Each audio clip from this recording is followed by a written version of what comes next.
Well, with the news that Robert Downey Jr. is returning to the MCU but not portraying Tony Stark, I have to ask, is this really the right move, making him the next villain of the MCU? Welcome to the Snake Pit, where we're full of bile and venom.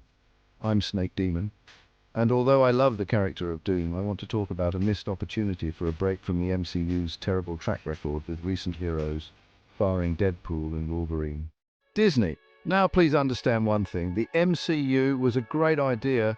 I mean, I've never really gotten into it, but I can acknowledge its impact. I enjoyed the first Iron Man, but I think it was all downhill from there. The magic started to fade, at least for me. I didn't even enjoy Spider-Man Homecoming, and believe it or not, I fell asleep during Endgame. That's right, I couldn't stay awake through the supposed culmination of the entire Infinity Saga. So, with that in mind, I have to ask, why keep pushing out hero movies when you have an incredible opportunity to do something different? What if, instead of rehashing the same hero formula, you focused on the rise of Doom?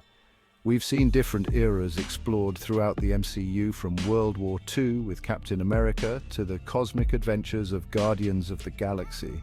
But there's a rich, untapped vein of storytelling just waiting to be mined with Doctor Doom.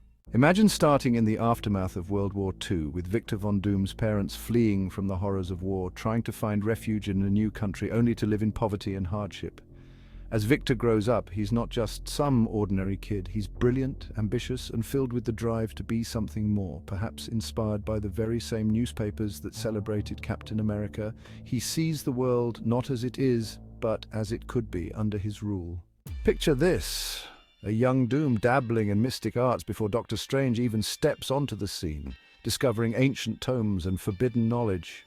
His journey takes him through the ruins of fallen battles, where he stumbles upon remnants of Tony Stark's destroyed Iron Man armor, Ultron bots, and even Chitauri technology. These remnants aren't just junk, they become the foundation for his Doombots, symbols of his growing power and intellect. This isn't just a single movie arc. We could see his rise to power unfold over 2 films, giving the story the time and depth it deserves. We watch as he climbs the ranks, not through heroism, but through sheer will, intellect, and a touch of tyranny. By focusing on Doom, you're not just setting up another villain, you're crafting a saga of ambition, power, and the dark side of genius. In a world where audiences are increasingly disillusioned with cookie-cutter heroes, a story like this would resonate. People could relate to someone who, in the face of a broken world, takes control and carves out their own path, even if that path leads to tyranny. It's a story that reflects the complexities of power and ambition, something that feels far more relevant in today's world than yet another hero in spandex. But what do I know? I'm just part of the audience that's sick and tired of terrible movies that have no thought put into what we, the viewers, actually want to see. Villains are easier to write for, and frankly, they're more interesting when done right. So why not give us a Doctor Doom movie that delves into his psyche, his motivations, and his rise to power? It could be the break the MCU desperately needs from its tired formula. But hey, what do I know? I'm Snake Demon, and this has been The Snake Pit. Don't forget to subscribe and hit that bell, like the video, and leave your opinions in the comments, where I won't read them.